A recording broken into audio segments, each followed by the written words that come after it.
Attends encore quelques toutes petites minutes, les derniers arrivants, et puis on va y aller.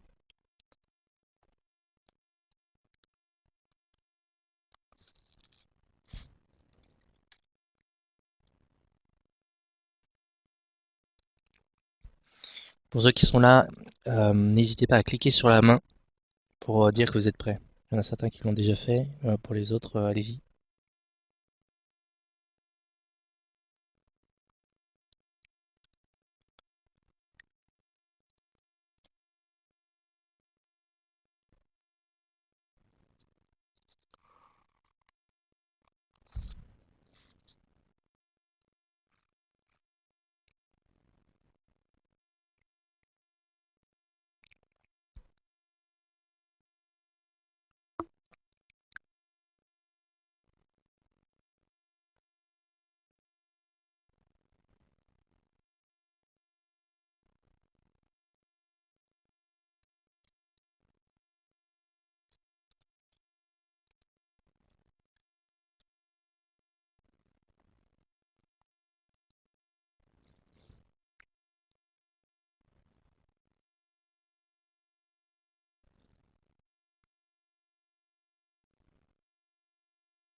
Alors, donc, on va y aller. Donc, rebonjour à toutes et à tous. Donc, bienvenue à ce webinaire qui a porté donc sur les outils du Community Manager. Le but du jeu pour aujourd'hui, ça va être de voir ensemble un peu donc, les principales catégories d'outils qui vont être importantes pour le Community Manager. Je vais essayer voilà, de donner un aperçu global des catégories d'outils. Sachez bien que là, dans cette heure de webinaire, j'aurai pas la possibilité de faire une présentation exhaustive des outils du Community Manager, mais vraiment en fait selon moi les outils qui sont vraiment extrêmement importants pour les missions du Community Manager au quotidien. De faire donc je vais faire un focus sur certains outils en particulier qui me paraissent intéressants et donc intéressants en termes de fonctionnalité et également bien évidemment abordables en termes de budget parce que vous allez voir que les outils on va regarder ensemble, ils vont avoir tous des fonctionnalités accessibles en version gratuite pour un peu découvrir le produit.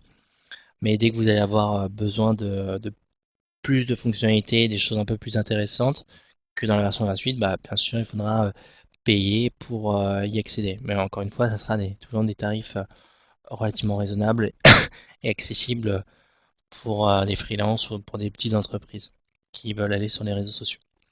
Donc, je me présente. Donc, pour ceux qui n'ont pas encore eu, je me nomme Clément Pellerin. Je suis community manager freelance et formateur. Donc, à l'EM Web et dans notre centre ou directement dans les entreprises pour former les responsables marketing à l'usage social media. Encore une fois, je renouvelle l'appel, hein. Si vous avez les moindres questions concernant le community management ou la formation, les supports de cours, n'hésitez pas à prendre rendez-vous pour qu'on puisse en discuter ensemble par téléphone sur vos projets de fin d'études, qu'est-ce que vous voulez faire après le M-Web ou un peu les opportunités du marché. Donc ça, il n'y a aucun souci. N'hésitez pas à prendre rendez-vous avec Aurélie à la pédagogie et pour qu'on parle de tout ça. Donc, le programme pour ce webinaire, donc on va regarder, donc, comme je vous l'ai dit, plusieurs types d'outils. Donc on va voir ensemble des outils d'agrégation, donc des outils qui permettent de gérer plusieurs réseaux sociaux en même temps, des outils de veille qui vous permettent de mener une veille en e-réputation sur votre société, sur le nom de votre société, sur des mots-clés en particulier, sur des thématiques bien précises qui sont importantes pour vous.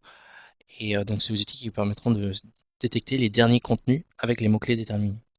Les outils de curation, je passerai un peu dessus en ce qui concerne la définition, mais c'est le fait de sélectionner, trier les informations d'une thématique pour votre veille documentaire. Les outils statistiques, ça c'est les outils qui vous permettent de mesurer les performances sur les réseaux sociaux. On a déjà vu quelques-uns lors des anciens webinaires, on avait passé un peu de temps sur les Facebook Insights.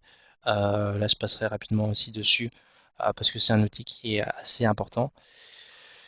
Et en dernier point, les outils de création d'applications qui vous permettent, notamment sur Facebook, de pouvoir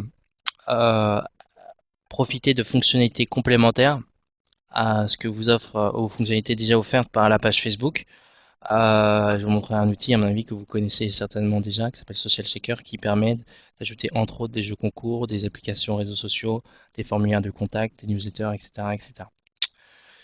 Donc voilà pour le programme pour cette heure de webinaire. Donc, et les questions, je ferai en sorte qu'il y ait un peu de temps en fin de session pour y répondre, bien évidemment. Donc, premier type d'outil, les outils d'agrégation. Donc, outils d'agrégation, donc c'est les outils qui vont permettre de gérer soit un réseau social d'une meilleure manière, c'est-à-dire mieux que la version classique du réseau social, et je pense principalement à Twitter, qui n'est pas forcément adapté à la version web de Twitter, elle n'est pas forcément adaptée à un usage régulier du Community Manager. Il y aura des outils qui sont plus adaptés pour un usage fréquent, un usage professionnel. Ou alors, on va avoir des outils qui vont gérer plusieurs réseaux sociaux en même temps, Facebook, Twitter, LinkedIn et autres, pour vous faire gagner du temps. Donc, le premier outil qui vous permet de gérer plusieurs réseaux sociaux en même temps, c'est Hootsuite.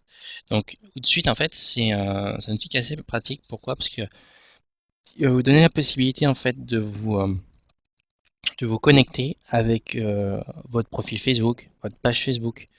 Ça va être votre profil LinkedIn, votre page LinkedIn, votre page Google+, tous les réseaux sociaux, enfin les principaux réseaux sociaux qui sont vraiment importants pour le Community Manager, on va les retrouver sur un outil comme Outsuite. Et donc vous voyez sur la capture d'écran, donc, il va s'organiser en fait sous la forme de flux.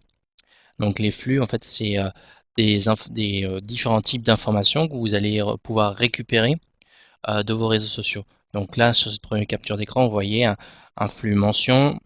Donc là, c'est sur Twitter, toutes les mentions par rapport à un compte donné. Le flux d'accueil, donc c'est tous les tweets des abonnés d'un compte Twitter en particulier, les tweets retweetés, donc les tweets que vous avez postés et qui ont été retweetés par la suite.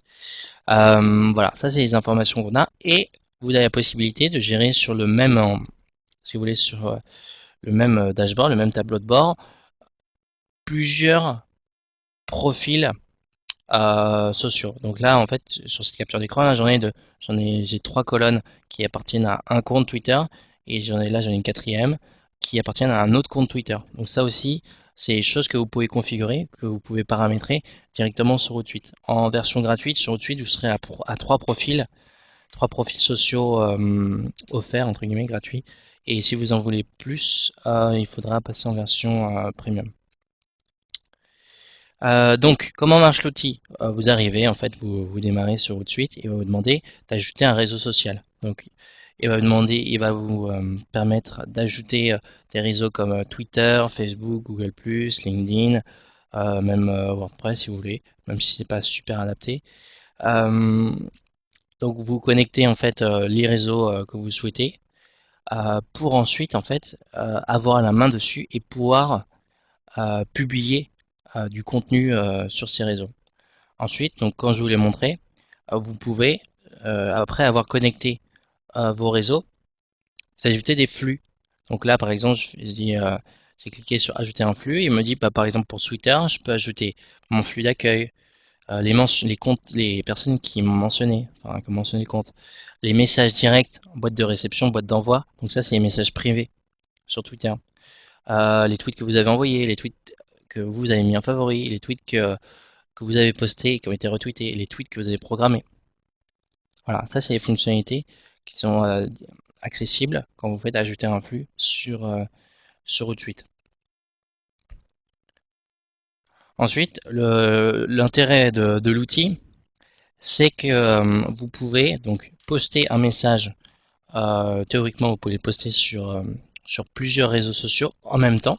Donc là, par exemple, sur la capture d'écran, vous voyez, ceci est une publication texte. test, donc c'est le message qui va partir. Ensuite, sur le côté gauche, vous sélectionnez vos réseaux sur lesquels vous voulez envoyer votre message. Ça peut être soit plusieurs comptes Twitter, ça peut être des comptes Twitter plus des comptes LinkedIn plus des comptes Facebook. Enfin, il y a pas de limite pour ça. Enfin, la limite c'est juste le nombre de profils alloués en version gratuite. Si vous êtes en version gratuite ou après en version pro, c'est 50 profils.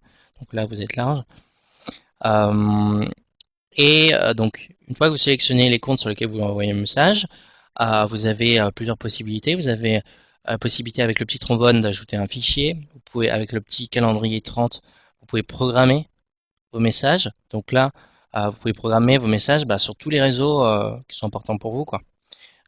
C'est une fonctionnalité qui est native sur Facebook, mais qui ne l'est pas sur Twitter. Donc si vous avez envie de programmer des tweets sur Twitter, eh ben, vous pouvez passer par cette fonctionnalité de programmation, sans problème. Ensuite, vous avez la possibilité de rajouter un lieu.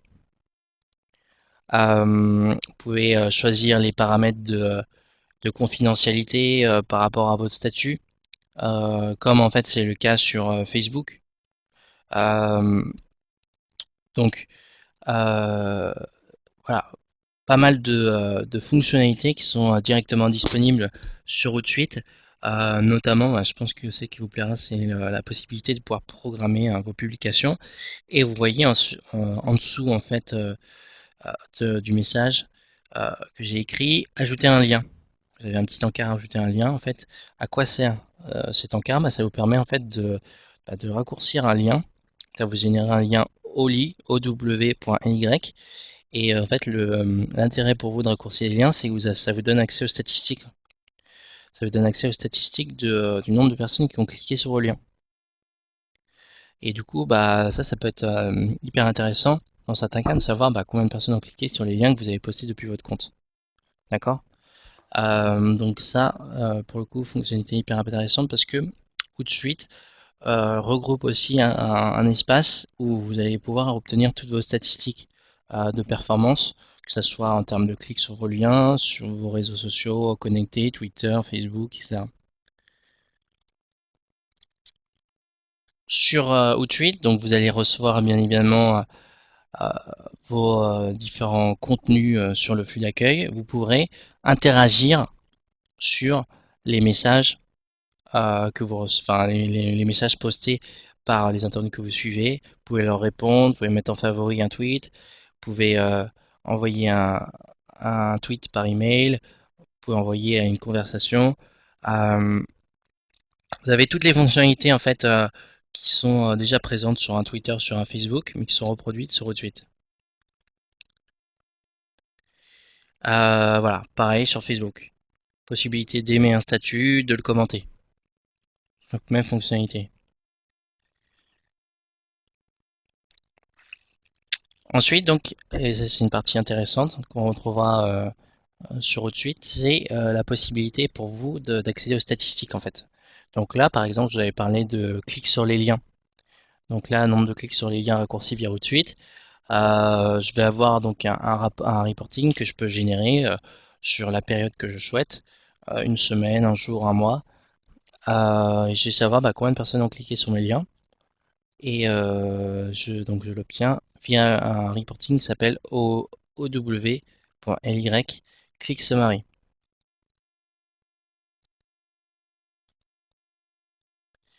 De la même manière, en fait, vous pourrez obtenir les performances si vous avez connecté votre compte Twitter, de votre compte Twitter. Vous verrez un peu l'évolution du nombre de followers sur votre compte. Ça, c'est des données qui peuvent être intéressantes pour voir si les performances de recrutement de votre compte d'entreprise est intéressant ou pas. Est-ce que les actions que vous avez mis en place, est-ce que ça a apporté ses fruits ou pas du tout? Voilà, ça c'est au-dessus vous permettra de savoir ça. Vous donnera ces données.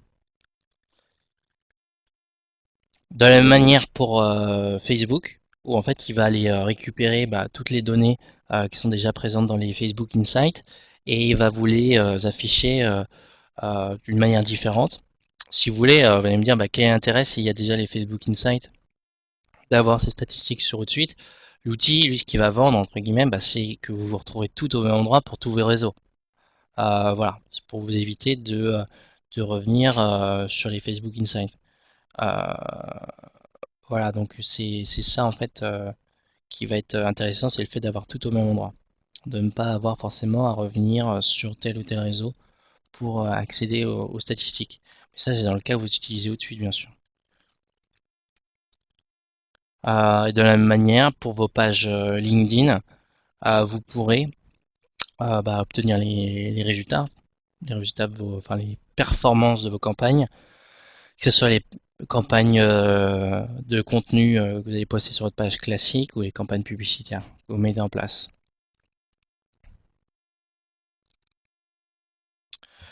Et donc là, vous avez vu en fait que tout à l'heure, quand j'ai voulu ajouter un réseau social, il m'avait proposé juste Facebook, Twitter, LinkedIn, WordPress, Foursquare, etc. Si jamais il y en a qui sont pas dans la liste et que vous souhaiteriez avoir, exemple Instagram, et ben en fait vous pouvez installer ce réseau social via le répertoire des applications Outsuite.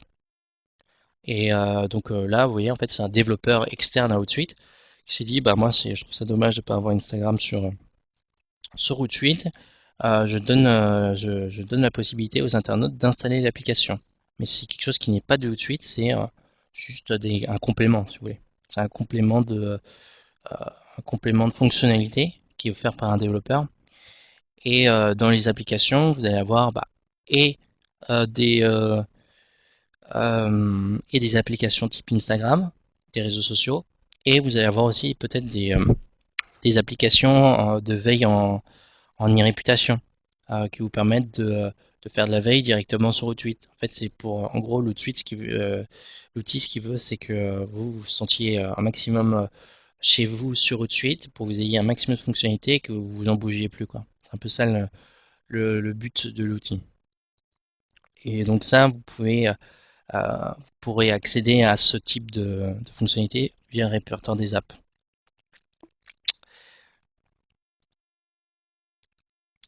Alors, autre outil d'agrégation qui peuvent être intéressants. Le premier, donc, c'est TweetDeck. TweetDeck, pourquoi? Parce que alors pour le coup, lui, il sera focalisé sur Twitter. Donc, il va en fait vous présenter Twitter de la même manière que Tweet. Il va avoir certaines fonctionnalités supplémentaires par rapport à Outsuite, principalement sur Twitter parce que c'est le seul réseau qui va gérer.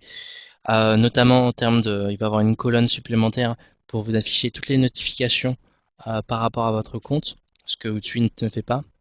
Il y aura aussi une possibilité de rajouter un flux collection, où dans ce flux collection, en fait, vous pourrez déplacer des tweets à la main. En fait, vous voyez un tweet qui vous intéresse dans votre flux d'accueil, vous pouvez le glisser dans la colonne collection pour vous le stocker ensuite. En fait, c'est une autre manière de faire des favoris, sauf que là, les favoris, en fait, ils sont triés par ordre chronologique. Vous allez voir sur Twitter tout en haut les favoris les plus récents. Là, avec cette petite collection, vous pourrez stocker déjà, vous pourrez stocker les tweets qui vous intéressent par catégorie. Vous faites une collection, je sais pas, social media, une collection référencement naturel, une collection WordPress, et ben vous pourrez pas tout mélanger comme c'est le cas comme c'est le cas dans les favoris. Les favoris, vous avez qu'un endroit où vous allez tout répertorier et après à vous de vous débrouiller pour retrouver votre contenu. Les collections sur TweetDeck, ça vous permet de gagner du temps dans ce domaine-là. L'autre outil qui est intéressant en termes d'agrégation, donc c'est SocialImap, c'est pas un outil qui va vous permettre de gérer, de consommer en fait l'information qui provient de vos différents réseaux sociaux. C'est pas un outil donc qui vous n'allez pas recevoir les derniers tweets ou les derniers messages Facebook ni pouvoir modérer en fait. C'est un outil d'automatisation qualitative, c'est-à-dire que vous allez pouvoir en fait euh, publier les contenus par exemple provenant de votre blog. Vous pourrez les envoyer sur Facebook, sur Twitter, sur LinkedIn ou sur d'autres réseaux, mais vous allez pouvoir en fait personnaliser chaque message que vous allez envoyer sur ces réseaux. Par exemple, vous dites moi j'ai un blog et je veux envoyer mon article sur mon Facebook, mon Twitter, mon LinkedIn Mais déjà d'une, je veux pas les envoyer à la même heure. Et deux, je veux m'adapter à la spécificité de chacun des réseaux. Et donc, vous allez me dire, bah, en fait, cet outil, il va vous permettre de, par exemple, rajouter des hashtags après le titre de l'article uniquement sur Twitter.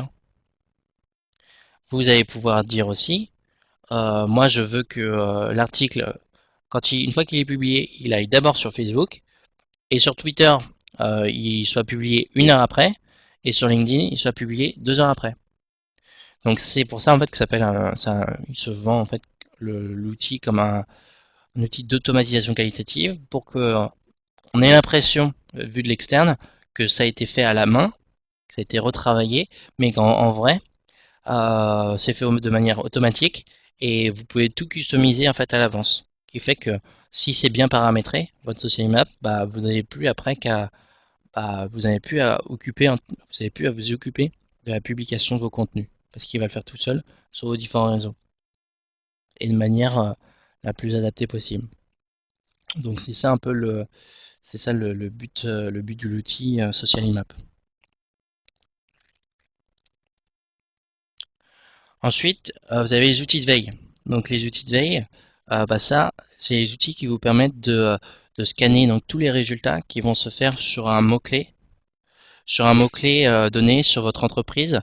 Exemple, vous êtes community manager dans la société Dupont et vous dites, voilà, j'ai besoin de savoir ce que disent les internautes sur les blogs, les forums, sur la société Dupont, mon entreprise. Vous allez utiliser un outil de veille pour cela. Et donc, en outil de veille, parmi les plus accessibles du marché, vous avez Alerty. Alerty, en fait, c'est un outil qui vous permet de créer des alertes, comme son nom l'indique. Et vous allez en fait, donc, une fois que vous avez créé votre compte, vous pouvez définir une alerte. Et donc là, comme on voit sur cette capture d'écran, vous allez définir par exemple une expression exacte. Comme moi là, j'ai défini EMWeb en expression exacte. Ça veut dire que je veux regarder en fait tout ce qui se dit, tous les derniers contenus les plus frais qui sont apparus sur Facebook, sur Twitter, sur les blogs, les forums, pour ce mot-clé précis, qui permet en fait d'interagir si jamais il y a un gros souci, si jamais il y a quelqu'un qui se plaint sur les réseaux sociaux, euh, cet outil nous dira, bah, voilà, là il y a quelqu'un sur Twitter qui parle de l'MWeb, allez voir on va aller voir ce qui s'y dit, ce qui s'y passe pour euh, bah, concrètement écouter la personne s'il y a un souci et après gérer la relation avec l'internaute mécontent. Mais c'est l'outil en fait qui nous aura dit, qui nous aura fait en fait un récap de toutes les mentions qu'on aura retrouvées en fait sur le mot-clé OMWeb. Donc ça, vous le définissez directement sur l'outil Alerty. Ensuite, vous allez définir l'ensemble des sources sur lesquelles vous allez rechercher l'information.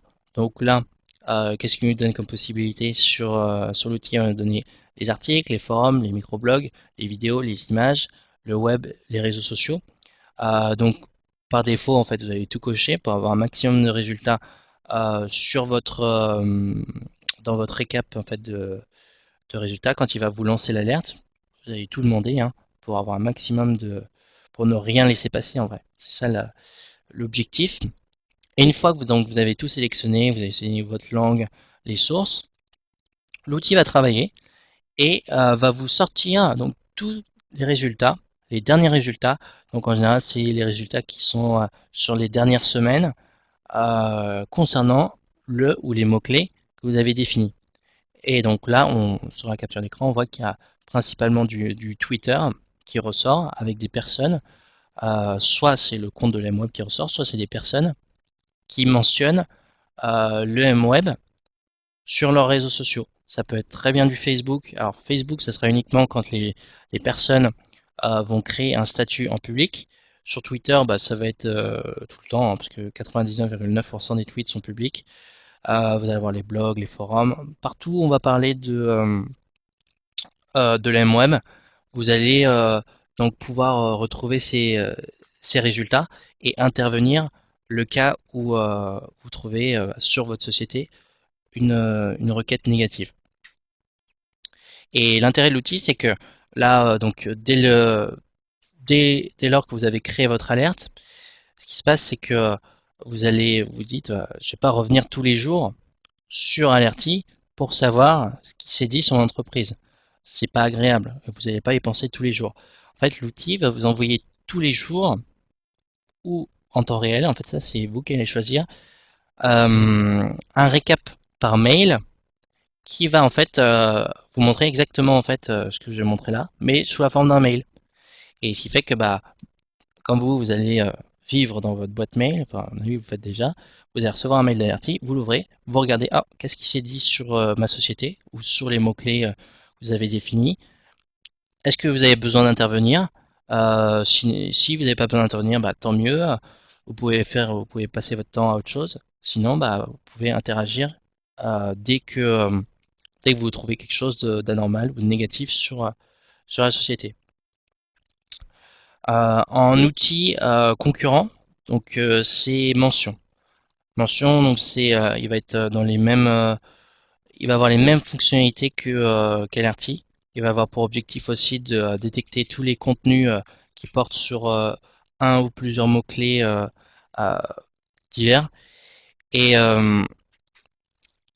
l'outil, donc la différence avec Alerty, c'est que vous allez avoir la possibilité de consulter directement en fait le résultat dans l'outil sans avoir à quitter enfin tout à l'heure en fait quand j'ai montré là par exemple Alerty, si vous cliquez sur un résultat ça vous ouvre une nouvelle fenêtre et vous allez directement sur Twitter par exemple pour voir le contenu. Là bah, vous pouvez voir le contenu directement sur sur Mention. Voilà, ça va être une différence de présentation de l'information, une différence d'architecture. Euh, mais sinon, aussi la différence sur au niveau du tarif qui est plus élevé chez Mention. On parle de Google Alert sur le chat. Alors Google Alert, oui, mais il est beaucoup moins, alors il est moins performant sur les réseaux sociaux. Il va travailler presque uniquement sur le moteur de recherche. Donc moi, je vous conseille pas trop Google Alert. Alors ensuite, vous avez les outils de curation. Donc les outils de curation sont les outils qui vont permettre de faciliter en fait votre veille documentaire sur un ou plusieurs sujets, des sujets qui sont importants pour vous, pour votre travail, pour votre curiosité personnelle ou des thématiques qui vous tiennent à cœur. Donc euh, pourquoi faire de la curation? Bah, soit parce que vous avez besoin d'être au courant de tout ce qui se fait sur les réseaux sociaux, des dernières fonctionnalités publicitaires, et d'être par exemple vous dites bah j'ai trouvé un site internet intéressant où vous avez toutes les dimensions des bandeaux Facebook, des logos, des photos de profil Facebook, des différentes publications pour avoir les bonnes dimensions. Vous dites voilà cette ressource, ce livre blanc, cet article qui me donne toutes ces dimensions, je veux le garder, je veux le stocker. Euh, Où est-ce que je le mets? Vous allez dire bah je le mets dans mes favoris. Le problème des favoris sur les navigateurs, c'est qu'ils dépendent de votre ordinateur. C'est-à-dire que vous allez travailler et puis si vous allez sur un autre PC, vous ne retrouverez pas ce contenu. Et donc en fait, les outils de curation, notamment un qui s'appelle PearlTrees, vous permettent d'accéder en permanence à des ressources qui vous sont utiles en permanence et sur n'importe quel PC. Donc ça, c'est une forme de curation, c'est la curation où vous en fait vous allez chercher euh, du contenu sur un domaine qui vous intéresse vous pour votre propre veille documentaire. Et il y a une deuxième forme de curation qui est en fait pareil, de sélectionner, trier l'information sur un domaine en particulier et ensuite de la repartager aux autres internautes. Parce que vous voulez vous identifier comme un expert ou quelqu'un qui s'intéresse beaucoup euh, à une thématique en particulier, mais vous n'êtes pas forcément producteur de contenu, vous allez euh, pratiquer la curation. Et ça, vous le ferez, bah, par exemple, via un outil qui s'appelait Scoopit. Alors, ça veut bien se charger. Voilà, donc Scoopit, à mon avis, vous en avez déjà entendu parler. C'est donner la possibilité. Alors, deux choses, c'est soit vous voulez rechercher de l'information par thématique sur des secteurs d'activité donnés, et vous allez donc trouver des journaux qui parlent là, par exemple, j'ai cherché des journaux qui parlent de community management, de réseaux sociaux. Bah, je vais en avoir des, voilà, je vais en avoir des tonnes sur Scoopit avec des sélections d'articles en rapport avec les réseaux sociaux, le community management. Donc ça, c'est des démarche personnelle où j'arrive en fait en tant que consommateur sur l'outil et je veux m'informer sur telle ou telle news, tel ou tel contenu et je peux m'abonner à des journaux donc qui ont été créés par des utilisateurs. Donc ça c'est une fonctionnalité. Ou alors l'inverse, c'est vous qui êtes le créateur d'un journal. Vous dites bah voilà, moi je m'intéresse, je sais pas moi, à l'automobile ou au golf. J'ai envie de partager ma veille euh, aux autres internautes. Scoopit sera un outil pour ça. Scoopit sera un outil pour que vous constituez votre propre journal et repartager bah, vous les articles qui vous semblent les plus intéressants concernant cette thématique et après vous faire identifier comme un curateur. C'est ça un peu le terme.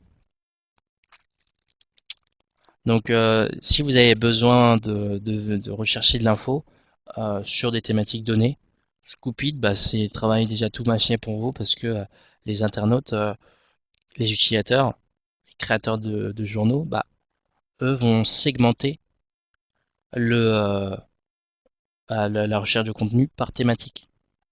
Et là, donc, sur les réseaux sociaux, mais il y a vraiment des tonnes de contenu sur beaucoup de thématiques créées par les utilisateurs. Donc, Scoopit, qui est plus un outil pour pratiquer la curation vers les autres, euh, et c'est pas un hasard si euh, l'espace où sont regroupés les contenus s'appelle un journal qu'on veut communiquer aux autres pour soit se faire connaître ou parce que voilà, on veut partager de l'information avec les autres internautes. On a un Pearl Trees qui est plus, cette fois-ci qui est un outil qui est vraiment plus destiné à un usage personnel où on veut stocker de l'information qui nous est utile personnellement. Rien ne vous empêche de faire la même chose avec Scoopit. Vous pouvez vous dire, bah, je vais me créer un journal et je vais scooper les articles qui, moi, me semblent intéressants. Euh, mais c'est pas l'usage, c'est pas fait pour ça. Vraiment, l'outil qui sera fait pour que vous constituiez des bases de données documentaires où vous allez retrouver vos informations qui comptent vraiment, ça sera sur Paltrees.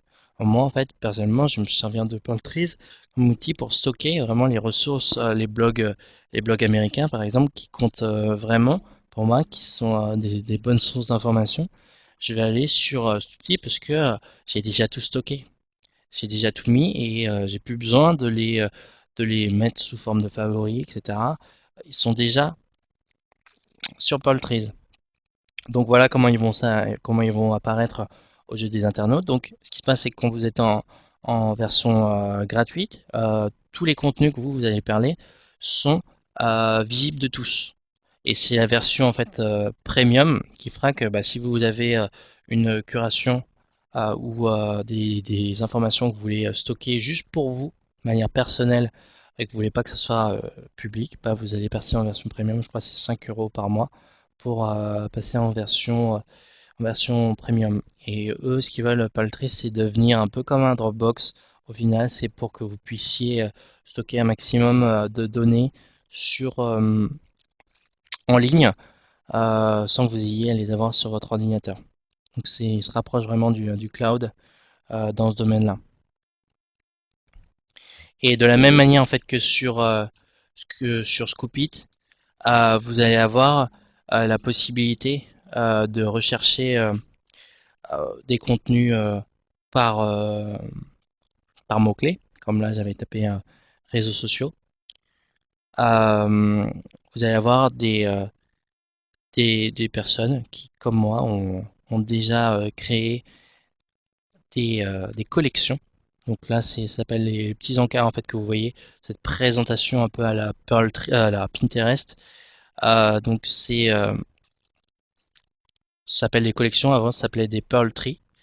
C'est pour ça en fait qu'ils sont appelés Pearl Tree. Avant, c'était un design beaucoup plus arrondi. Pour ceux qui peut-être qui étaient déjà sur l'outil avant, c'était beaucoup plus arrondi et plus disons que vous pouvez bouger les perles, donc les sites internet avec la souris. Et là, ils sont passés sur un mode beaucoup plus carré, beaucoup plus strict de la présentation des informations. Mais ça change rien à la finalité de l'outil qui est de conserver vraiment des informations et de trouver du contenu par thématique. Donc on me demande est-ce que l'application Pocket est considérée comme un outil de curation? Oui, bien sûr.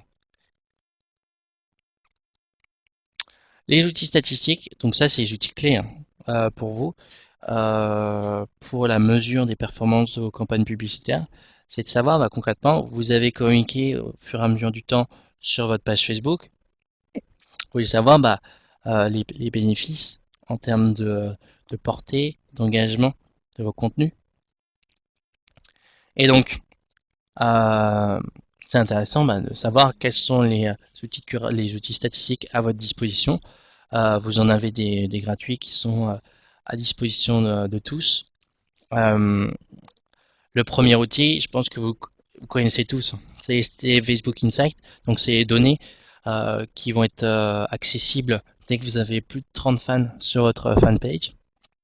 Vous allez avoir des informations sur la portée de vos publications, sur l'engagement de vos publications. Donc la portée, je rappelle, c'est le nombre de personnes, c'est le nombre de fois que la publication a été affichée sur le flux d'accueil d'un utilisateur. Donc peu importe qu'il ait vu réellement ou pas, du moment que la publication a été affichée, elle compte comme 1 dans la portée. Et l'engagement, en fait, vous allez avoir deux types d'engagement. Vous allez avoir et la barre bleue clique sur les publications. Donc là, c'est le nombre de clics sur le message que vous avez posté sur Facebook. Donc vous pouvez vous dire, bah c'est bizarre, j'ai des clics sur la publication, hein, j'ai posté qu'une photo. Mais oui, mais en fait, quand les personnes cliquent sur votre photo et l'agrandissent, ça vous fait le mode un peu diaporama, ben ça compte comme un clic. C'est une forme d'engagement. Et vous allez avoir aussi la barre mauve qui va regrouper l'ensemble des mentions j'aime, commentaires et partages. Et donc là, en fait, ça va être un vrai indicateur pour savoir bah, concrètement est-ce que les contenus que vous postez sur votre page Facebook bah, intéressent ou pas votre communauté. Et ça, c'est un point clé.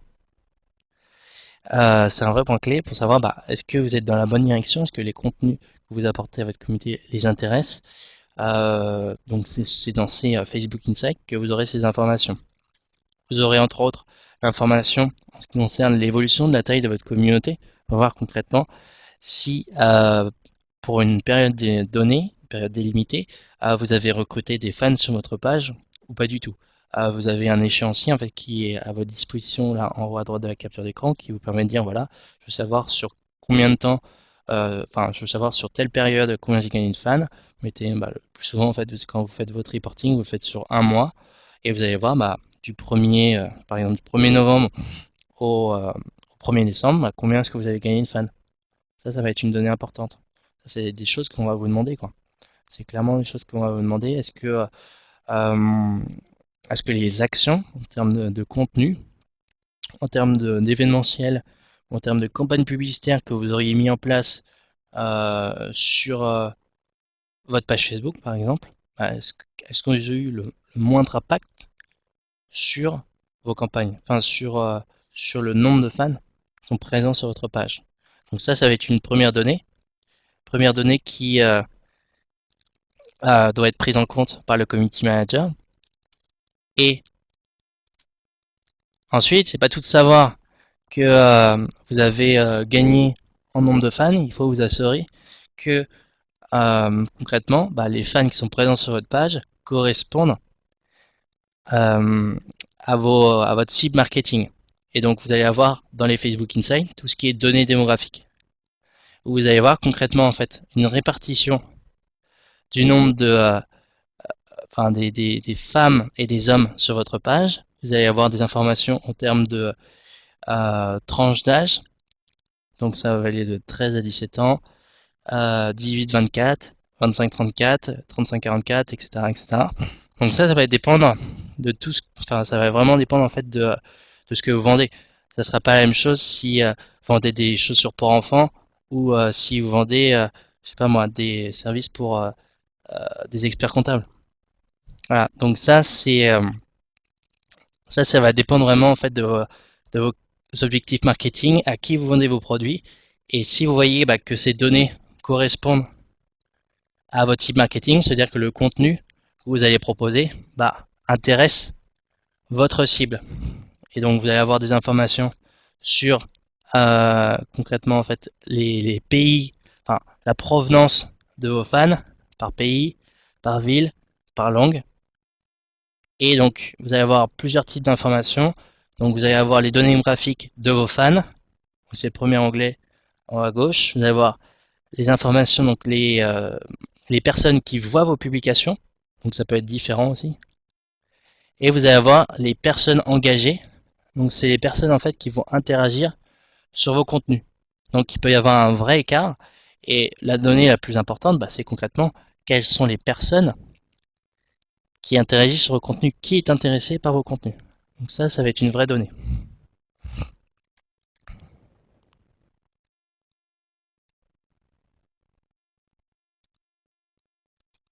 Sur Twitter, vous avez les Twitter Analytics. Donc c'est accessible directement via un site dédié qui s'appelle analytics.twitter.com.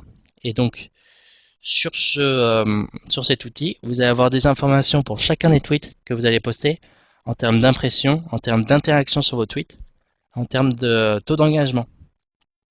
Ce qui fait qu'il y a toujours une règle, on dit sur Twitter, si jamais vous avez détecté qu'un tweet fonctionnait bien, marchait bien, qu'il y avait 5, 10, 15, 20 retweets, et ben il ne faut pas hésiter à le retweeter un peu plus tard parce que vous aurez certainement aussi euh, la possibilité de faire aussi pas mal de viralité.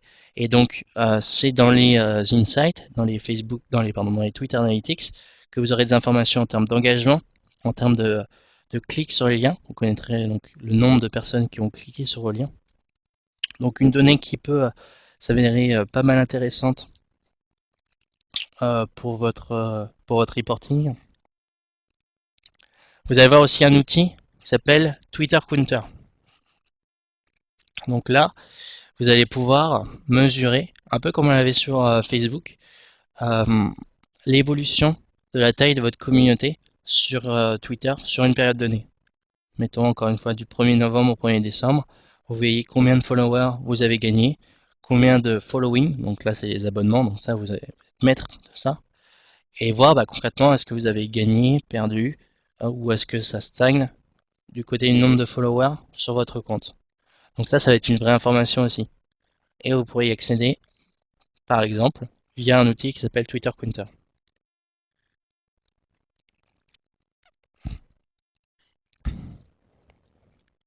Et donc, outil intéressant, c'est l'outil de création d'application Facebook. Et là, à mon avis, il y a un certain d'entre vous qui le connaissent, parce que j'en ai déjà parlé la dernière fois, au dernier webinaire, c'est Social Shaker. Social Shaker, donc, qui est un outil qui permet d'installer des applications social media prêtes à l'emploi. Donc, vous allez pouvoir installer différents types d'applications sur votre page. Ça peut être des formulaires de contact, ça peut être des applications réseaux sociaux, type votre compte Twitter, votre compte Google+, votre chaîne YouTube, Dailymotion, directement intégré sous la forme d'application sur votre page Facebook pour donner plus de fonctionnalités à vos internautes lorsqu'ils sont sur votre page. Vous allez avoir aussi, si vous êtes un site e-commerce, les fonctionnalités F-code, F-coupon pour distribuer euh, des codes promo directement à de potentiels clients. Vous allez avoir les onglets foire aux questions et support. Vous avez un onglet qui est hyper intéressant, c'est HTML Tab. En fait, c'est un onglet qui va être installé sur votre page et qui, à la base, est totalement vierge. Et vous pouvez en fait le coder comme vous le souhaitez. Vous pouvez rajouter, c'est tout est vierge. Vous pouvez rajouter le texte que vous voulez. Et en fait, comment ça va être utilisé la plupart du temps? Ça va être utilisé pour installer des chartes de modération sur les pages. Et les chartes de modération, en fait, elles vont permettre d'informer les internautes qui sont présents sur votre page Facebook, sur ce qu'ils ont le droit de dire et ne pas dire sur votre page Facebook. Et les marques vont utiliser donc cet onglet HTML Tab pour mettre toutes les consignes d'expression des internautes sur la page. Vous avez InstaFeed. InstaFeed, c'est votre chaîne, votre compte Instagram sur votre page Facebook. Les jeux concours Instagram. Donc on va avoir aussi beaucoup d'applications. C'est surtout pour ça qu'il a été connu. Euh, euh, avec donc possibilité de mettre en place des jeux concours. Je vous montrerai un exemple avec euh, jeux concours photo que vous pouvez mettre en place sur Facebook. Vous allez voir quoi comme jeu concours? Vous allez voir des loteries, des jeux concours Instant Win, jeux concours photo, vidéo, texte. Vous allez avoir des quiz. Vous pouvez, alors, donc vous avez tout un tas vous avez une belle panoplie de jeux concours que vous pouvez intégrer directement depuis Social Shaker sur votre page. Et aussi, vous pouvez ajouter un flux RSS sur votre page. Quelle est la différence entre Social Shaker et Agora Pulse?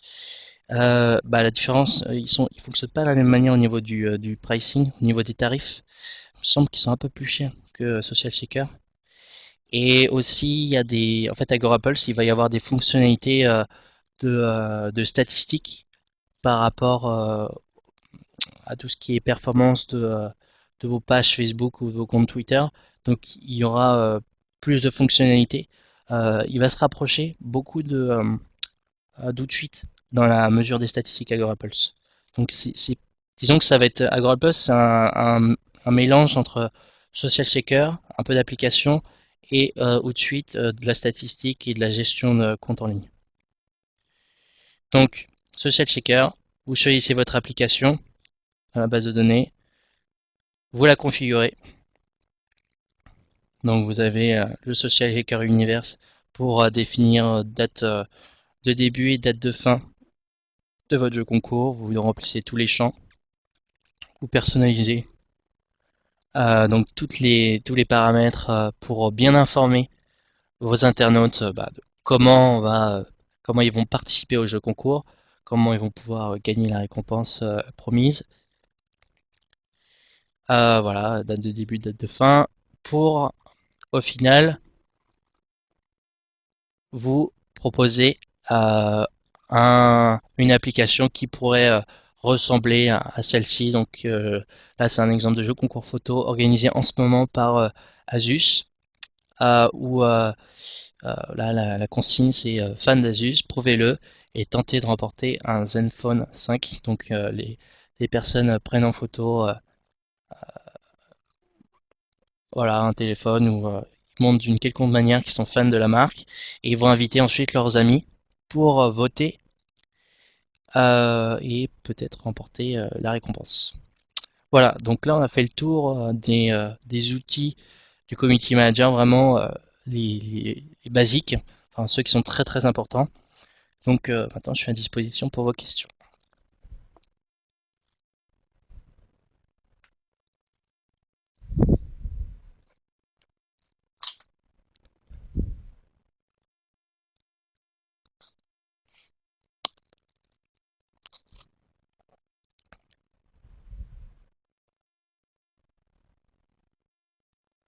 Alors oui, il y a un outil aussi qui est intéressant, c'est pour créer des visuels, qui s'appelle Canva. Donc vous pourrez aller voir si vous avez un moment. Canva, C-A-N-V-A.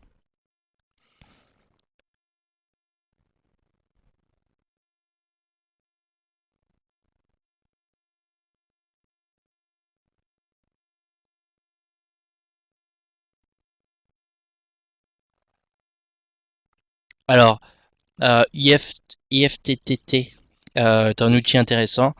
Euh, c'est un outil qui est très très puissant, qui est pour le coup très personnalisable et qui permet de gagner pas mal de temps.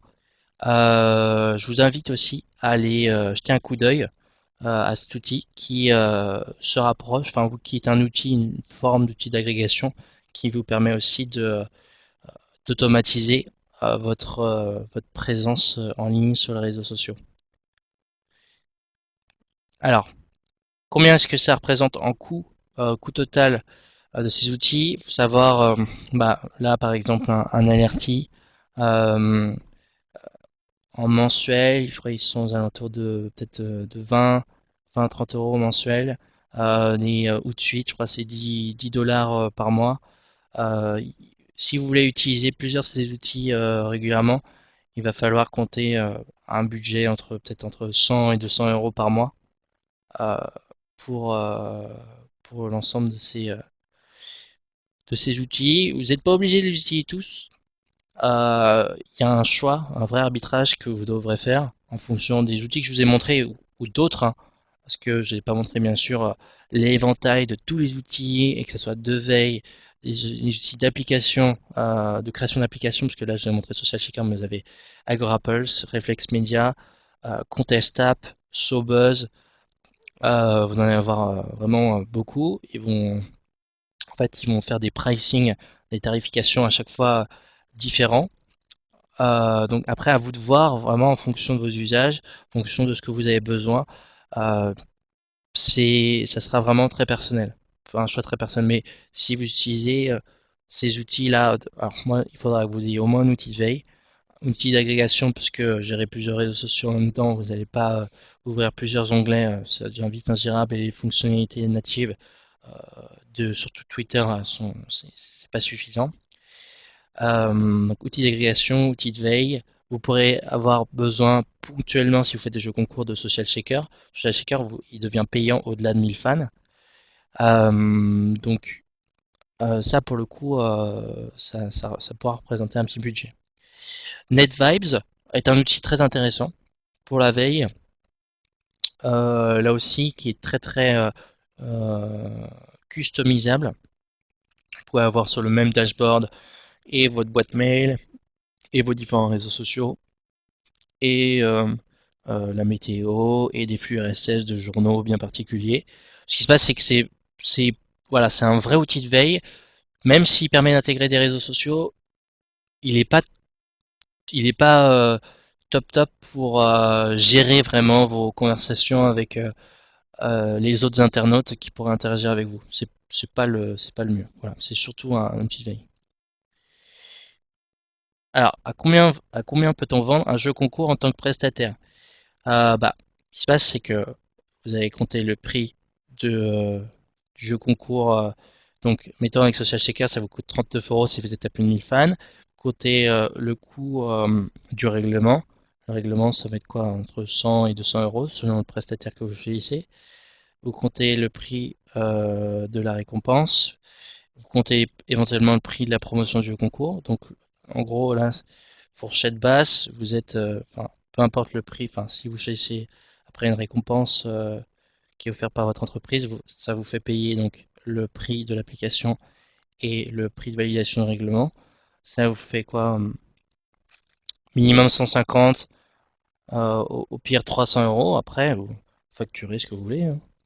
À partir du moment où vous connaissez vos coûts, après, vous margez quand vous voulez.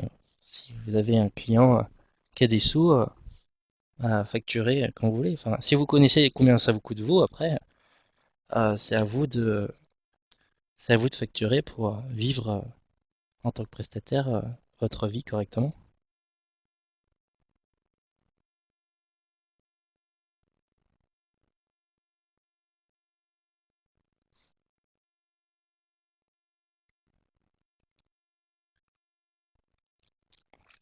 Alors, qu'est-ce qui n'est pas mieux de facturer directement au client? En fait, là, ce que je viens de dire, c'est justement euh, facturer le prix de l'organisation du jeu concours à votre client. C'est vous prenez en charge vous le jeu concours, l'organisation, le prix du règlement, et puis après vous facturer la mise en place du jeu concours et en fait un jeu concours clé en main pour le client qui n'est pas lui à payer pour, euh, euh, pour tout ça.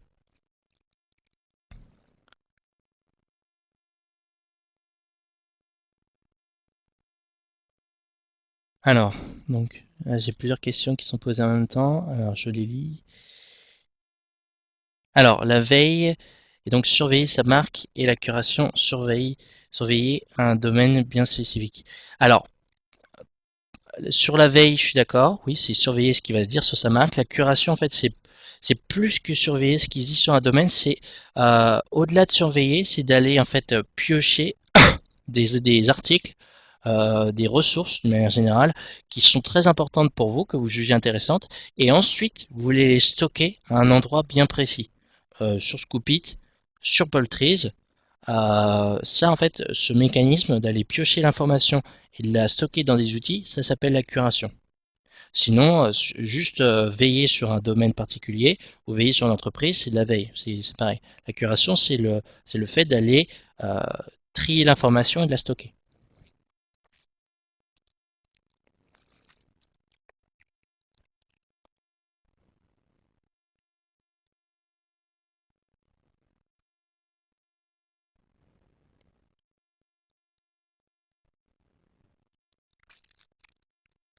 Alors ensuite, une question, il est préférable d'être CM en entreprise, agence ou freelance? Pour faire quoi? Enfin, dans quel objectif? Parce il y a des intérêts dans les trois.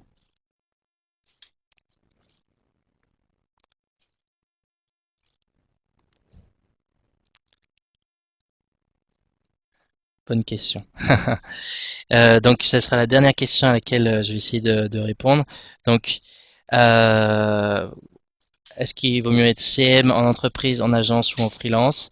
Alors, pour démarrer, moi, je vous conseille de l'agence, hein, clairement. C'est là où vous apprendrez tous les process. Enfin, pas n'importe quelle agence, des bonnes agences qui ont pignon sur rue, qui sont bien renommées dans le secteur social media. Ils vous apprendront tous les process d'un beau community manager. Qu'est-ce qu'ils doivent faire? Enfin, vraiment, vous allez travailler sur des cas clients qui peuvent être très différents. Ça va vous donner une ouverture d'esprit importante.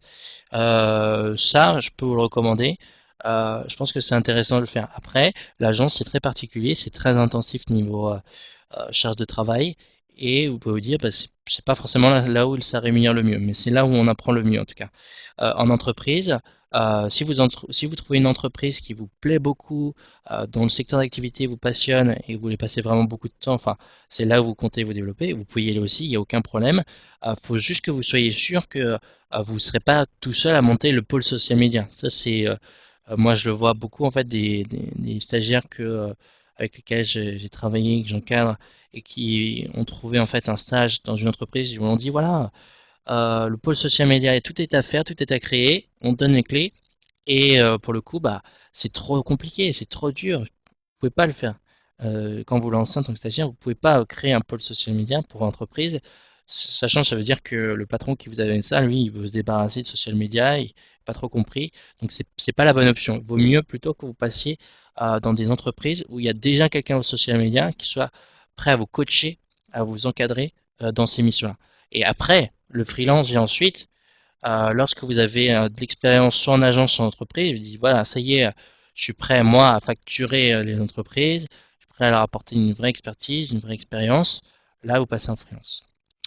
Voilà, donc on va s'arrêter là pour aujourd'hui. Donc j'espère que ça vous a apporté voilà, un point de vue global sur les outils à disposition du community manager. Donc encore une fois, n'hésitez pas si vous avez des questions euh, pour la session Community Manager, n'hésitez pas à prendre rendez-vous avec Aurélie à Pédagogie et je vous souhaite donc une très bonne journée. Puis bah, à bientôt sur les réseaux sociaux.